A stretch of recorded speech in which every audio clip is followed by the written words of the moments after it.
A continuación vamos a hablar acerca de todo lo que es el marco legal que aplica al laboratorio clínico.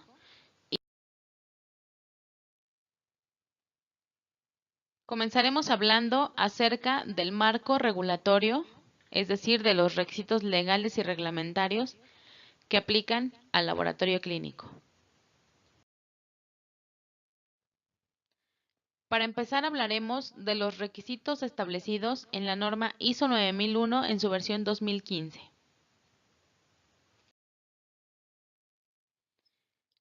Dicha norma, en el numeral 6.1, establece las acciones para abordar los riesgos y las oportunidades que pueden presentarse para toda organización. Nos dice que al planificar el sistema de gestión de la calidad, la organización, en este caso el laboratorio, debe considerar las cuestiones referidas en su apartado 4.1, es decir, análisis del contexto. Aquí observamos que la gestión de riesgos debe de observarse o debe de considerarse desde que se está documentando todo el sistema de gestión de calidad. En este caso, para cada procedimiento que se esté documentando, se debe de pensar cuál es la actividad que se debe realizar y qué pasa si no se concluye al 100% o qué pasa si no se cumple en alguna u otra cuestión de acuerdo a los criterios predefinidos. Eso es muy importante desde que estamos documentando cada uno de los procesos.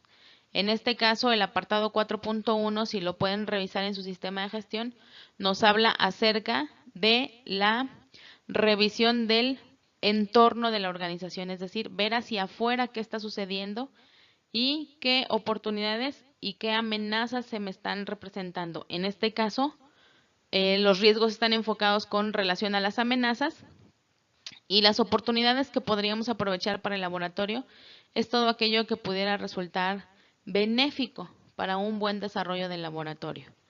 Asimismo, nos pide que consideremos los requisitos de las partes interesadas, que también previamente ustedes pueden revisar en su sistema de gestión, que ya deberían de estar establecidas las partes interesadas, así como los requisitos a los que se va a comprometer el laboratorio a cumplirle a cada una de estas figuras que están representando una parte interesada en el laboratorio.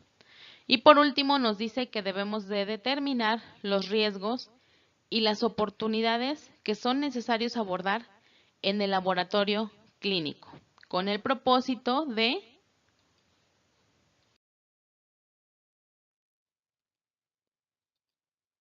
asegurar que el sistema de gestión de la calidad es capaz de alcanzar los resultados previstos.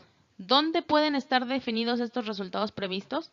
Pues en cada uno de los procedimientos documentados, también pueden estar definidos en cada uno de los indicadores de proceso, en los propios objetivos de calidad, etcétera. Es decir, todo aquello que pretendemos alcanzar necesita ser considerado o necesita ser evaluado con un enfoque en riesgos.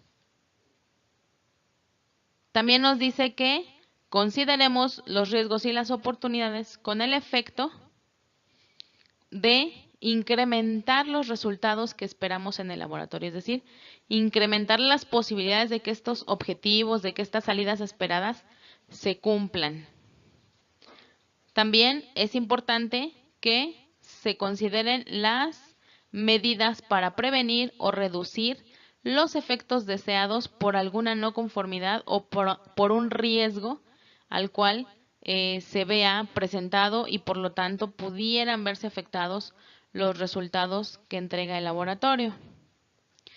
Así como constantemente estar logrando la mejora si logramos mantener este enfoque de riesgos y oportunidades. Y aquí seguramente se están preguntando, acabo de decirles que la gestión de riesgos se considera desde que se diseña un sistema de gestión de la calidad. Pero seguramente alguno de ustedes está preguntando, ¿y qué pasa si ya lo tengo diseñado? Pues procede lo mismo. Recuerden que estamos en un ciclo de mejora continua dentro del sistema de gestión de la calidad. Entonces, mi primera etapa, incluso si se diseñó por primera vez o si ya se cumplió cierto periodo, por ejemplo, de un año y toca revisar nuevamente mis documentos, pues vuelvo a entrar a la etapa del planear. Planear es revisar qué están teniendo mis procedimientos, cuál es su estado, si están vigentes, si corresponden a lo que se hace realmente. Y esa planeación se debe de hacer con el enfoque a riesgos, viendo si todo está fluyendo o existe alguna probabilidad de que algo no se cumpla. Una vez que ya determinamos si cumple o no y se decide actualizar o modificar o simplemente permitir que siga siendo vigente un documento, pues estamos en la etapa del hacer. Posteriormente, mediante todas las auditorías internas que estamos realizando, estamos ejecutando la etapa de verificar y al implementar las acciones correctivas o preventivas que resultan de una auditoría, pues estamos en la etapa de actuar. Y finalmente podemos ver que esta planeación desde el enfoque a riesgos y con cierta periodicidad se puede estar realizando cada año. Esa es una de las utilidades que tiene su famoso procedimiento de control de documentos, en el cual les permita ir actualizando la información con base en la actualización de documentos legales, con base en la actualización de los procesos, también con base en los conocimientos adquiridos durante cierto periodo por la gente y que eso hace que nuestros procedimientos se vayan simplificando en mayor medida y siempre vayan mejorándose con el propósito de evitar problemas dentro de los procesos.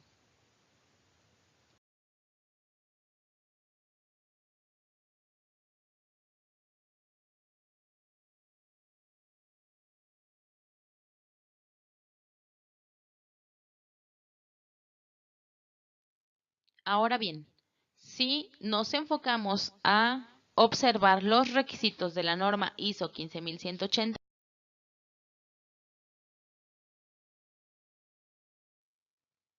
vamos a poder ver que hay similitud en los requisitos de ambas normas. Es por eso que ustedes pueden contar con un sistema de gestión integrado con ambas normas, ¿no? La ISO 9001 y la ISO 15189. En este caso, el requisito 4.14.6 nos habla específicamente de la gestión del riesgo y nos dice que el laboratorio debe evaluar el impacto de los procesos de trabajo y las fallas potenciales sobre los resultados de los análisis que se están entregando en el laboratorio y que por supuesto pueden afectar a la seguridad del paciente, ya que pueden incurrir en un diagnóstico mal interpretado y por lo tanto un tratamiento médico erróneo para el paciente. Entonces las consecuencias pueden ser muy graves. En este caso, si lo vemos, nos dice que debemos de evaluar los procesos de trabajo y las fallas potenciales. Es por eso que ustedes cuentan con un procedimiento para el mantenimiento de equipos, es por eso que ustedes tienen procedimientos para el control de calidad, los instrumentos de calibración, para que todo eso se pueda tener controlado, no haya variables que pudieran estar impactando de manera indirecta a los resultados, que se tenga pleno manejo y control de esas variables con el propósito de que si mi resultado de X prueba arroja cierto resultado o cierto valor, perdón, en este caso el laboratorio pueda confiar de que el resultado es certero, porque todo el proceso, los equipos, las personas están cumpliendo cabalmente con lo que les corresponde.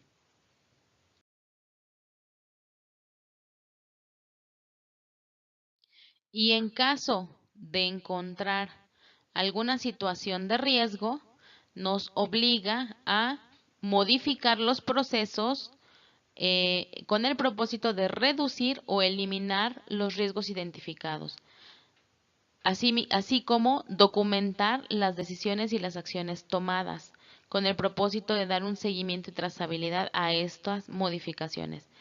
Vamos a suponer que se encuentra que nuestras curvas de calibración tienen una vigencia de 20 días. Pero curiosamente, a partir del día 17, el control de calidad empieza a fallar.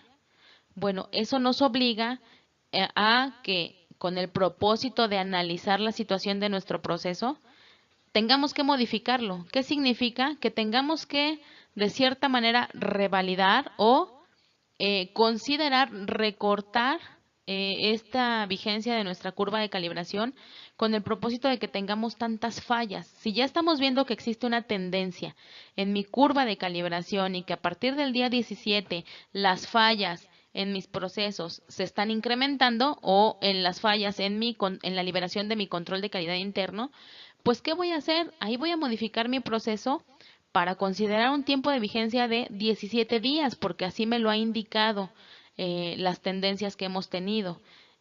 Y volver a iniciar a observar nuestro proceso, pero ahora con una vigencia de 17 días. Espero más o menos explicarme a lo que se refiere esta parte de que necesitamos modificar los procesos para reducir o eliminar los riesgos identificados.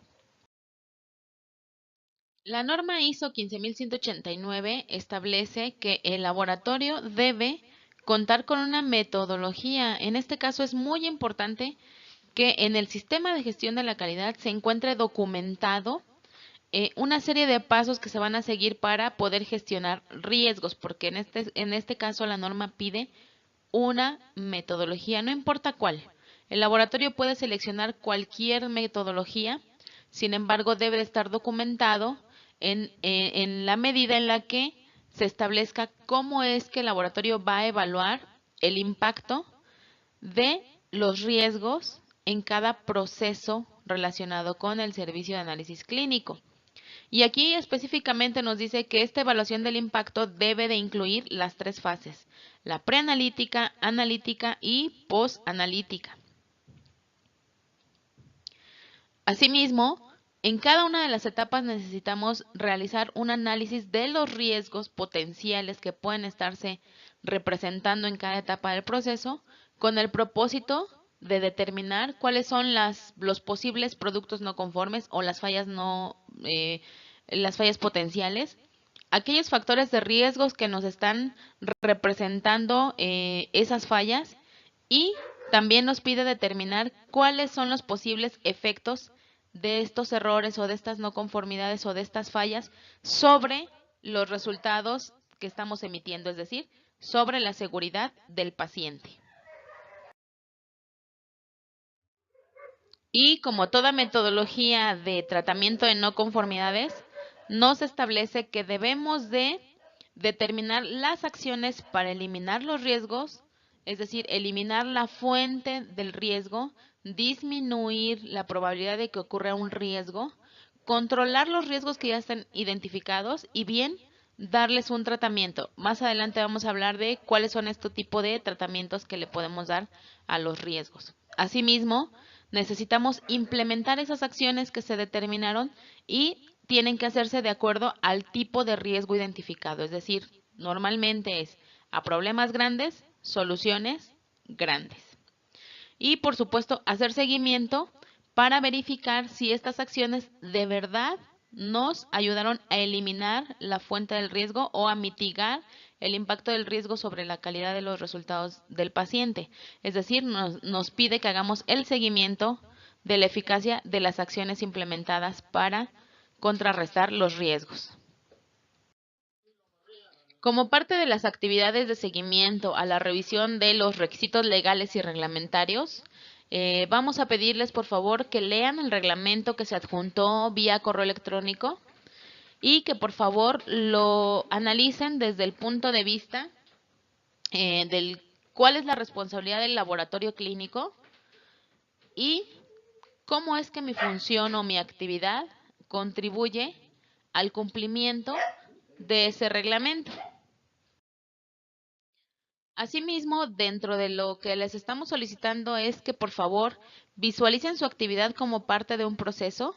En este caso vemos que el proceso clave sería desde que el paciente llega al laboratorio, pasa por la toma de muestras, se procesa su muestra hasta que se emiten los resultados.